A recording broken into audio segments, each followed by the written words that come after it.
So here are the methods in which we developed the advisory article. So when it comes to the initial data set, what we did was we looked at data in that 5-year period between July and June 2010 and 2015, and we essentially went into the database and searched the event descriptions of all these error reports and searched for the word student.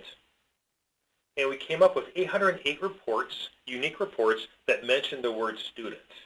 So now this would also include events where instructors were present or involved in the error. Now there are also some reports that we threw out because 97 of those reports mentioned the word student, but what was described in the event description had nothing to do with the student, or nothing went wrong with the student. So for example, the event description may make a reference to the fact that a patient woke up while the student was in the room. Clearly nothing went wrong there, but the student was mentioned.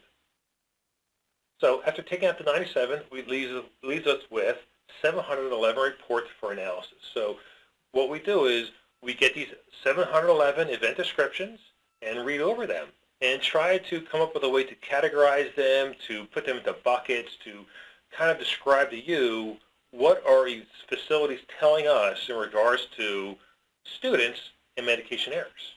So the analysis include looking at the types of students involved, where the errors originated, the type of student, if it was the error involved a student, the type of student involved, if the student caught the error, what type of student caught the error, and what type of errors did the student catch?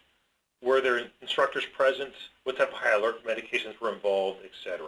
So we looked at all these items in this analysis. So some overarching just statistical stuff before we get into the meat of the discussion. So when we look at the harm scores associated with these events, you'll see the N of 711, and notice very few serious events. Now, let me take a step back. This 711 number includes both errors where the student was involved, errors where the instructor was involved, and errors that the student caught. So this is a kind of big overarching number, and this probably could have been divided out among those three groups, but essentially I'm sure the picture wouldn't change that much. You'll see predominantly category C's where errors occurred and reached the patient but no harm occurred, and category D, which are events that reached the patient, didn't cause harm, but the organization felt like they had to do something to preclude harm from happening. This is just a table of the care areas that were picked, selected by organizations when they submitted reports to Pennsylvania. So this is not surprising. One other step back, of all the years of looking at medication error reports in Pennsylvania, most of the reports are sent in or reported by nursing departments over any other practitioner easily. Now I'm talking overwhelmingly nursing, and I'm just guessing here, 70–80% of the reports have to be from nursing in Pennsylvania, and the rest are whatever, pharmacy and prescribers. So that's going to kind of throw off the numbers a little bit because there's so many nurses who are filling out all the reports. That doesn't mean nurses are bad or worse, it's just that they're the ones filling out the reports. So that is a key understanding that to have going on here. So when you look at this table with the most common care areas, they're going to be predominantly nursing-oriented basic care areas. Obviously, med-surg floors, easily number one, followed by telemetry, medical units, etc., ED, on down the list. So nothing really surprising here, I don't think, for everyone on the phone here. So now this next slide are the nodes of the medication use process where these errors started. So this does not mean the student started the error, per se, because this could have been also ones that were caught.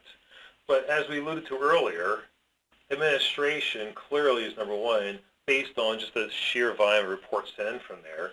Secondly, prescribing errors. And this will come back again later on. But again, this is not really a surprising slide, with so much being dominated by nursing in this particular area. Now, when you talk about the types of events that were submitted by organizations, these are the most common types, which is somewhat unique for us. Often we do other advisories on a variety of topics. The event types that rise to the top usually end up being things like omissions, overdoses, wrong drugs. Notice here there's no wrong drug error listed. Now these are the top 5 event types, which make up 56.9% of the events. But you'll see two overarching things here. Patients getting an extra dose, meaning they got one dose, but then that dose was given again, which technically could be an overdose, by the way, but it is a distinct type. Secondly, patient didn't get the dose at all. So we see a lot of, at least with nursing, and wrong time clear is not surprising there either. But you see the relationship of either patients getting the extra dose or no dose at all, and that is just screaming communication issues. And how is the process communicated between instructors, nurses, staff nurses, and students in regards to, all right, who gave the med, who didn't give the med, did you give it yet, what time did you give it? And we're going to come back to that theme, because that's going to come back again. This slide is just looking at the classes of high-alert medications that are listed. For those who aren't aware, a high-alert medication, as defined by ICMP, is a medication that is not necessarily involved in more medication errors, but when it is involved in an error, the chance of harm is a lot higher. And clearly, and this is very common among all reports, the top three high-alert drugs are insulin, opioids, and anticoagulants, which make up a very high amount. In fact, it makes up 73% of the high-alert meds involve those three drugs. And you can imagine if we're missing doses or giving extra doses of insulin or of warfarin or opioids, what that would lead to. This slide is just kind of unique. We broke it down by months of the year when these events were submitted or when they took place. And notice that the most commonly took place during predominant times that students would be on rotations in the facility. So this isn't surprising, where the summer months are a little bit lower, the January, December are lower compared to the other months of the year. Okay. Now this is just a table from the article, now listing the type of students involved in these reports. Again, this does not necessarily mean they're all involved in the error, but these are the predominant students mentioned. So nursing, clearly number one. Pharmacy, number two. You see some medical ones. Of concern, again, this is the very bottom one now, where in almost 4% of reports, it wasn't the student that was involved in the error, it was the instructor. Now, I will say that when it comes to the word instructor, we're at the mercy of what you put in the event description. So the instructor could be the college-based instructor. It could have been a hospital-based instructor. But it also brings into question of how you're handling not just students that come on rotation, but who is the preceptor / instructor.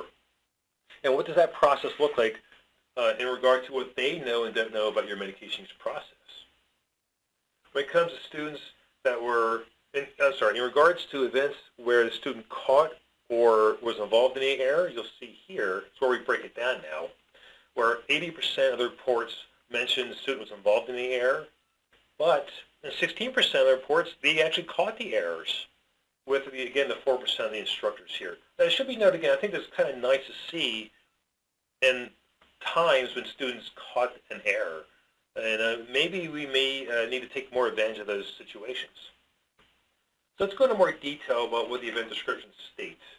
So, A, when a student was involved in the error, it was noted that the preceptor was there almost 30% of the time. Now, there's a caveat to that.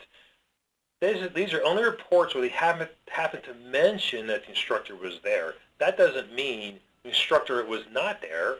This is just saying it was mentioned in those reports. So take that with a kind of a grain of salt, because that's not a real reflection either way of whether the instructor was there or not. But when you looked at that, the times when they mentioned the word instructor, clearly in the second bullet, nursing students were involved the most when the instructor was present 90% of the time.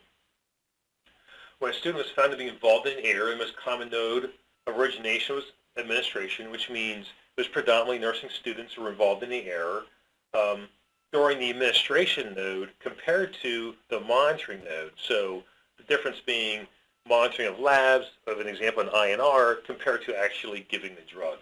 Again, I don't think that's a surprise to people here on the phone.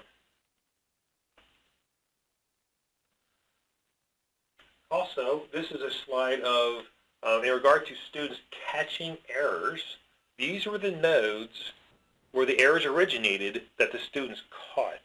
So for example, to explain for prescribing, the most common one's prescribing. So that's saying the error started with a prescribing error, but then either a nursing or a pharmacy student caught the error. So but the error started with prescribing. And that's kind of important. Look how that's the largest area on this pie chart. And again, think about the things that we're catching and maybe not giving credit to those good catches. Second, originating administration.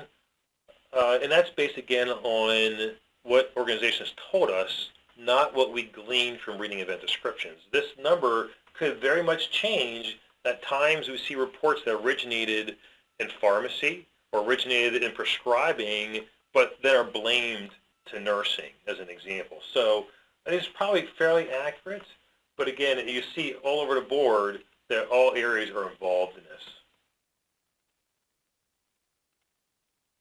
Just some examples from the advisory. And these are actual case reports submitted by facilities in Pennsylvania. Without having to read this to save time, this first event essentially is an issue where a student gave an extra dose of a drug. But here is the key thing. In the second line here, the student, nurse, and instructor relied on a paper MAR. But the problem was that they use a computer system in this organization. So you have a student documenting things on a paper MAR when the hospital uses electronic and the student and instructor don't have access to the electronic record. So how are they supposed to know what was given and not given? And that's what is happening here. So I think it's important to understand and really consider the system-based causes of some of these problems, especially here, where we're setting up the student for failure here. And then again, of course, I don't know who provided the paper MAR either, but there's a misconnection or miscommunication going on here when you have two different types of MARs being used. Lastly, there was just this example is just a wrong patient error when a Percocet was given to a wrong patient by an unintended nursing student. And another example of a student catching an error. Patient was on peritoneal dialysis on Lovenox or enoxaparin. Pharmacy reviewed and improved the dose, but then when the student was rounding on a team, the pharmacy student actually caught the error and got that fixed. Second example is a nurse catching a wrong patient error when hanging an IV bag. So there's a lot more examples in the advisory, so I would suggest going to the advisory to give the idea of the variety of things that occurred in this advisory.